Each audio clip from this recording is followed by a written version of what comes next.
Bismillahirrahmanirrahim. Assalamualaikum warahmatullahi wabarakatuh and a very good evening everybody.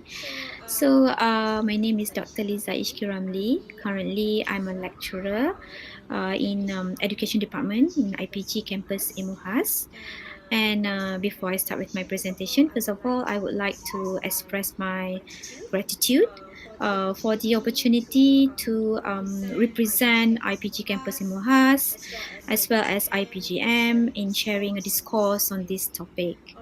All right, so without further ado, let me start with my presentation.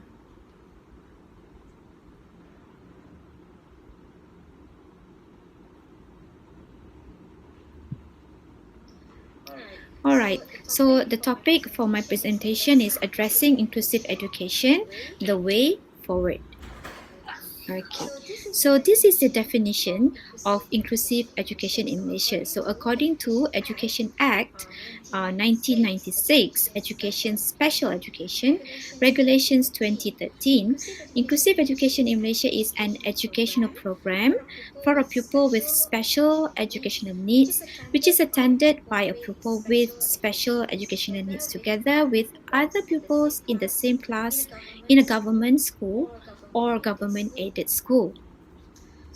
So this is in line with the international commitment, which is education for all, whereby in the Salamanca statement and framework for action on special needs education, regular schools with an inclusive orientation are the most effective means of combating discriminatory attitudes, creating welcoming communities, building an inclusive society, and achieving education for all. And also in the Dhaka World Education Forum, stated that education system must be inclusive, actively seeking out children who enrolled and responding flexibly to the circumstances learners needs. And in the Convention on the Rights of Persons with Disability, persons with disabilities have the right to undiscriminatory education and equal opportunity to inclusive education at every level of learning and long life learning. So inclusive education in Malaysia, we have three types of school. So we have special education integrated program, we call it SPKI, and also special education schools, which caters for hearing impact and also visual impact. And also we have inclusive education, two types, which is full inclusion and also half inclusion. Okay. All right. So this is also stipulated in the Malaysian Education Blueprint 2013 to 2025, which highlight to encourage more SEN children in inclusive education and to increase the quality of access in inclusive education. Okay, so who are these special educational needs children? So these are the categories of SEN children.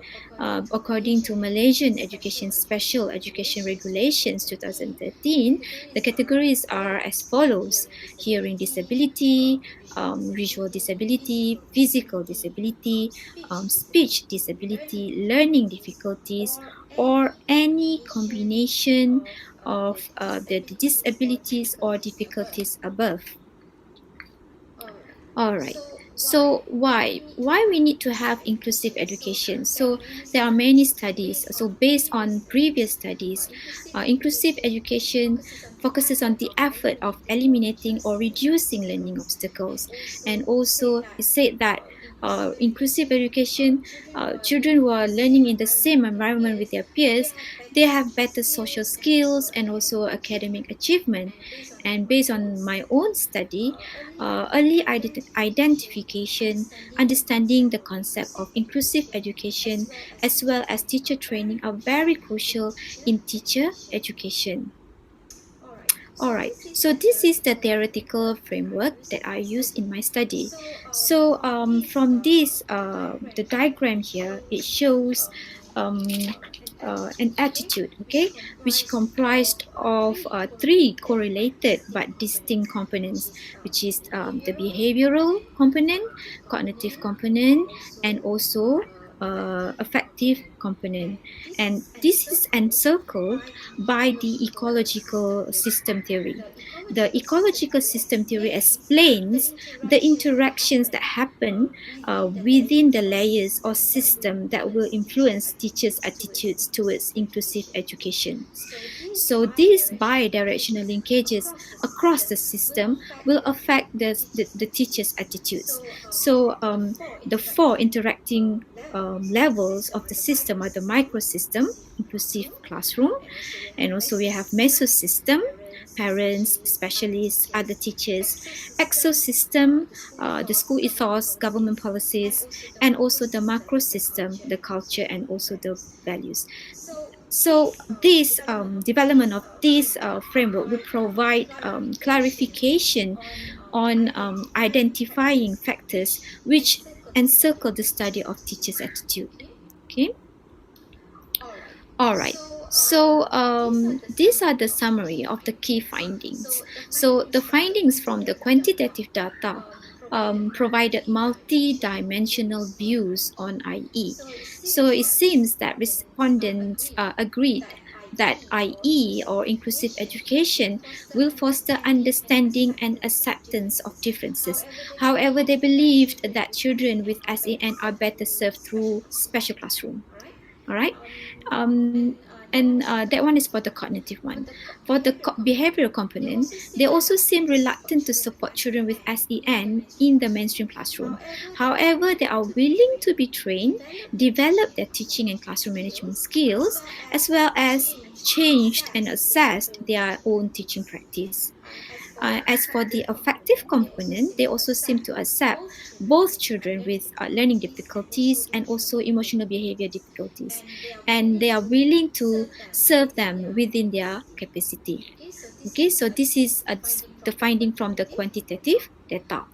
So these are the findings from the qualitative data. So this is the bidirectional interactions within the ecological system of a teacher have potentially influenced teachers' attitudes toward IE. So the findings showed here that in the microsystem, whereby you see the bidirectional interactions, it shows that training, personal commitment, infrastructure needs, benefits of inclusive education, types and level of severity of SAN children seem to be the factors that might influence the participants' attitudes towards inclusive education. All right.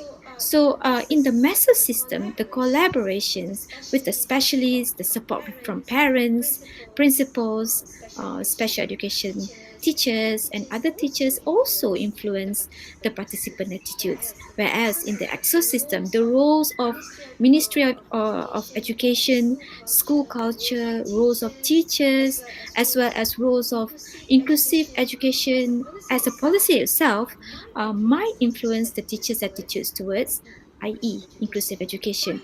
Finally, at the microsystem level, values, religious beliefs, and knowledge can influence the teacher's attitudes, which play an important role in shaping the teacher's attitude. Okay, so with the impact of these studies, okay, from the studies here, we can see that there are three elements that can derive from the study, which is the knowledge and understanding, the skills and abilities, and also values and commitment. Those are the elements that can provide the framework to restructure teacher education for pre-service teacher and to support for in-service teachers and to inform policy makers. So I have come up with this proposed framework to make inclusive educations, to make the implementation of inclusive education to be more effective, whereby we have to have the knowledge and understanding of inclusive educations, and also the skills and abilities, values and commitment, and also infrastructure.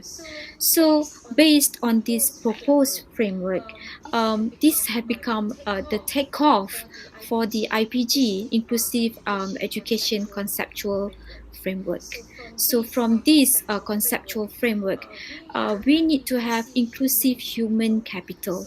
So the whole IPG KIK as an enabler for inclusive IPG. So we need to have inclusive infrastructure and also infrastructure, the systematic, structured, and centralized inclusive library, which is fully equipped with digital database.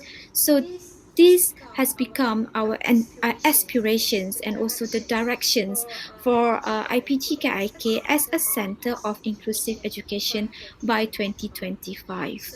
So in order to achieve this, there are three initiative pillars, which is inclusive human capital, which means IPGKIK as an enabler for inclusive IPG, and also the second pillar, which is agile inclusive curriculum. And also the third pillar is inclusive infrastructure and also infrastructures, which having the friendly physical facilities and fully equipped digital materials, and also structured, systematic, and centralized database. So we are hoping to achieve this by 2025. So with that, I would say thank you very much for your attention. Thank you.